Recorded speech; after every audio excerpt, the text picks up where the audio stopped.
Okay, well, I thought I'd do another Ragnarok Cometh update and just watch for how this hit of energy we had on the 7th is going to play out in the environment. And if you remember my first video, I said I expected that we'd have increased precipitation events and flooding, as well as more volcanic activity and more storms and severe storms, as well as seeing the atmosphere starting to charge. And so when we do see these severe storms, we're normally seeing more lightning and we're normally seeing more people being hit by lightning. So for anyone that is stuck out in one of these very severe storms, just be aware that lightning is going to be a factor as we become more charged. And it's also good to understand that everything plays out on the three causal planes. So when we are experiencing this energy, it's not just going to manifest in the physical, but we're also experiencing it on a conscious level and a spiritual level. And so we'll feel these events emotionally, and we'll also feel them physically, because our ethereal body is reacting to this energy. We have to understand that we're attached to the sun ethereally by our heart, and we're also materially manifest of the sun. And so when we have these energetic exchanges, we feel them on an ethereal level, and then that transfers into the physical. And so we can feel symptoms such as ear ringing and headaches or sore joints. You may even feel your feet and fingers tingling because you're actually energetically connected to terra firma by your root chakra at your ankle. It does actually start at the tip of your spine, but it finishes just above your ankle. And this is why we also see the wings on the ankle in symbolism, because it's showing that's our ethereal connection with Mother Earth. And so you will actually feel some of these energetic exchanges in your fingertips and sometimes in your feet. And as well as other symptoms such as anxiety and sometimes nausea as well. And the anxiety is because our soul actually resides in our solar plexus, and the consciousness part of our soul resides where our pineal gland is and at our third eye. And so what we're feeling with this anxiety is this car part of our soul, which more works in an intuitive way with our environment and how it interacts with information and the environmental situations around it, which is why you've got a gut feeling, why sometimes when you feel someone staring at you and you turn around they are, why sometimes the hairs on your arms will just stand on end in certain situations. This is your car soul basically taking information from the environment at that level, at an instinctive level. And so this can also be one of the symptoms with these increased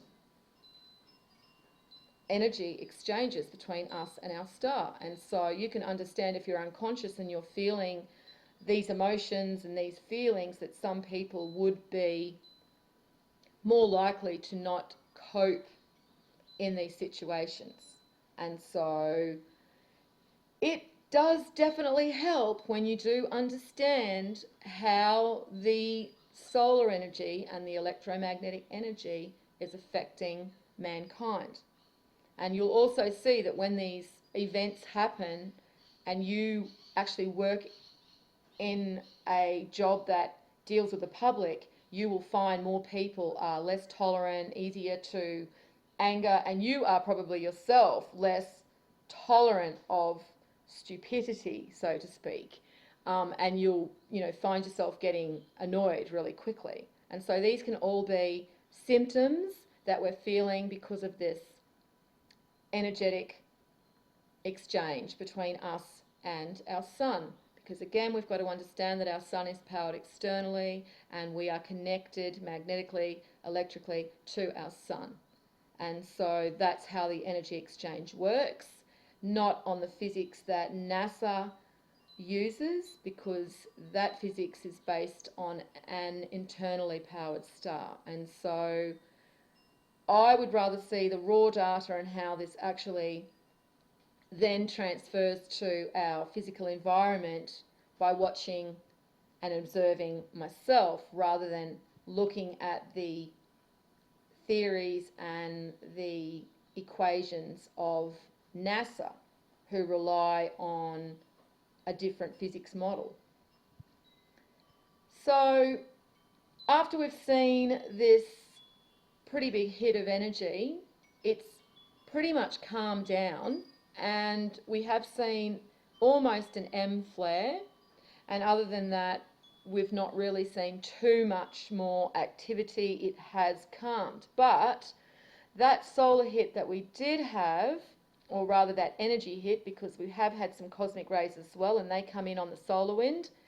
And so this is all starting to play out. We've got a deluge coming for South Australia. And in fact, when I saw this article on my feed from 7 News, and it was published today on the 10th of January, it was actually shared on my feed with the title of "Half of Australia Facing Major Flood Event." And it seems that when you actually click on the article, that title that was on Facebook is no longer there, and they show you that it's floodwaters to threaten and isolate South Australian towns. So I just find it interesting that that was actually being shared as half of Australia facing a major flood event. Then we've got the volcanic activity over in Hawaii, showing some significant changes in direction.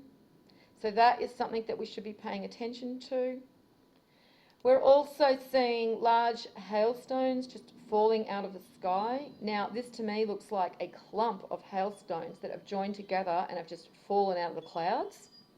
And so this is what I'm talking about with these hailstorms. This is what I'm calling these storms that you see now with the big round front, and then their middle is just full of just hail and rain and wind, and you just do not want to be caught under one of these storm cells because they do a lot of damage. Now, I'm wondering whether the atmospheric changes are now creating these clumps of hail, where you've actually seen the smaller hail clump together and then just fall out of the cloud. So if this is starting to occur, we will see more of it. All we can do is really just wait to see if this happens again. But the theory of this falling from a plane and doing all that damage through his roof, yeah, I don't know about that. I think it's more, it seems to me it could be atmospheric changes. So as I said, we just have to watch it. Then we've got a very unusual anomaly that's been seen on the sun, and this reminded me of one that we saw in 2012 around March. People were calling it a UFO that was being refueled. But no, they look to me like they are just vacuums, plasma vacuums. So this is just because the sun is changing. Again, we're seeing these changes because the sun is changing electromagnetically. And as I said, because we're electrically and magnetically connected to our sun, then we're feeling everything that is happening on the sun. And it's a feedback system as well on all of the causal planes. It's on every plane we have to understand that this energy exchange happens. Okay, we're having more of these mass die-offs that are happening around the same time of these big energy hits, and this is what I've seen over the last few years, that even though we do have to take into account this radiation, when I see it hitting just particular species, to me it's more this energy is really starting to increase to the point where some of these animals are not being able to handle it. And because birds and fish carry their consciousness differently, which is why they can turn together when they flock and when they're in their schools, and they just completely just turn all at once. It's because they can